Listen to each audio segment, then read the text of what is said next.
welcome. This is Dr. Memari, and I am going to explain about experiment 9 as a pre-lab discussion to help you with the quiz and understanding of the experiment and the purpose why we are doing this experiment. The title for experiment is synthesis of alkyl chloride. So if you're talking about a chemical reactions again, we want to know the mechanism for this reaction. We are starting with alcohol, and we are doing substitution reaction. For the substitution reaction, we don't need heat, so no heat is needed for this reaction. I just want to tell you that even though heat is not needed, but mixing and shaking of the reaction container is necessary and is required. We are using separatory funnel to perform this experiment because it's condemned and is closed container. There is no spillage of the chemicals if you hold the stopcock and the glass stopper tight while you are shaking. So we are going to prepare alkyl halide using hydrochloric acid, and we are going to test the alkyl halide using silver nitrate.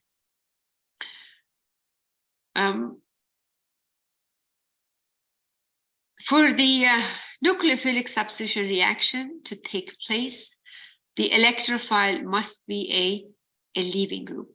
That means we must have a good leaving group here. Well, we are starting with alcohol. OH is not a good leaving group. And we know that since it's not a good leaving group, but it can be protonated and changed to a good leaving group. For the substitution reaction, we could have SN1 or SN2. That means a bimolecular or unimolecular, which is the first order versus second order of the reaction. Rate determining reaction, is it bimolecular or unimolecular? In general, for SN2 type reaction, which is a bimolecular, those type of reactions would be faster with strong nucleophile, polar aprotic solvent, and alkyl halide that is with lower steric hindrance, like primary or methyl halide. Since we are using T-butyl alcohol is a tertiary alcohol, most likely is going to be SN1.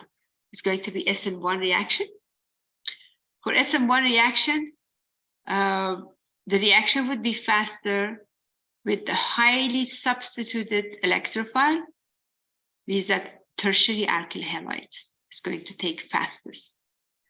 And polar protic solvent, the strength of the nucleophile, it doesn't matter in this case, because the nucleophile, it's involved in the reaction. That is the fastest step, not the slow step of the reaction. What's happening overall in this reaction, the OH is going to be protonated, H2O is removed and replaced by nucleophile.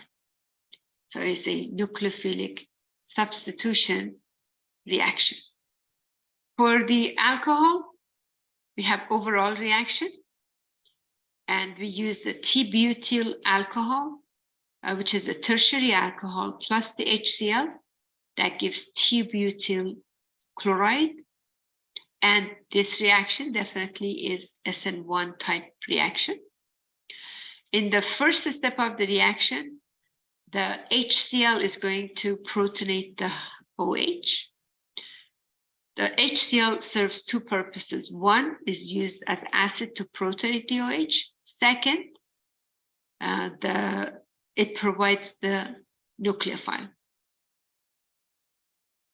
So protonation, so T-butyl oxonium ion is going to be produced, which is going to lose water. And if it loses water, it changes to carbocation. If you look at the steps or the size of the arrow, this is a slow step of the reaction compared to the other steps. Is reversible and it is slow step. So that is the rate determining step.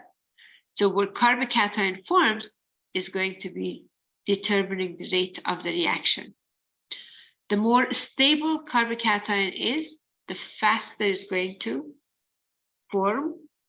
So this reaction involves a tertiary carbocation, is going to be stable carbocation. So carbocation forms fast, and the reaction is going to be SN1 reaction. When the product forms, the product is going to be less dense than water and is not soluble in water. So it's going to form a separate layer when it's added to the separator funnel. So this reaction is done actually inside this separator funnel. And you want to shake and vent the reaction mixture. What you have as a reaction mixture, you have 2-butyl alcohol and you have HCl. And we want the HCl to be cold because we want to avoid elimination product. So HCl must be cooled down first, and we pour it into the separator funnel. Shaking is required. When you're trying to remove the lower layer, you want to remove the stopper because it creates vacuum, just like prior experiments that we have used separated funnel. The technique of using separated funnel is the same.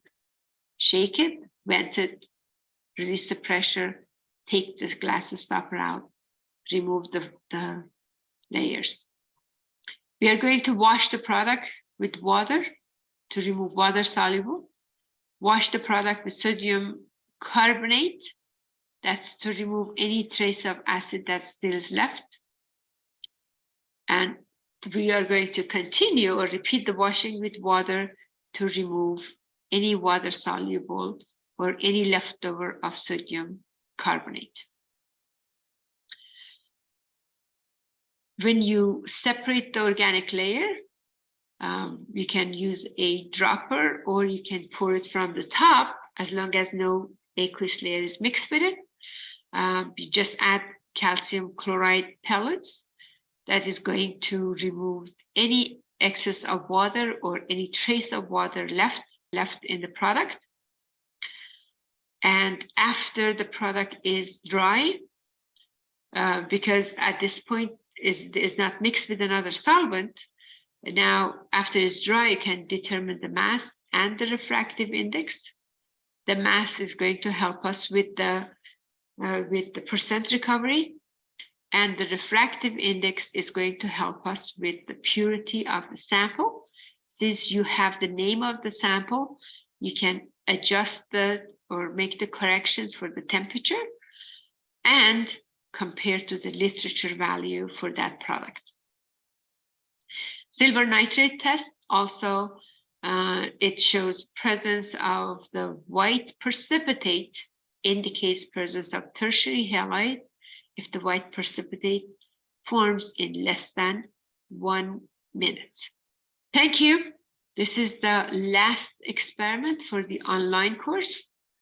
And I hope that was helpful for understanding of the experiment. Thank you again.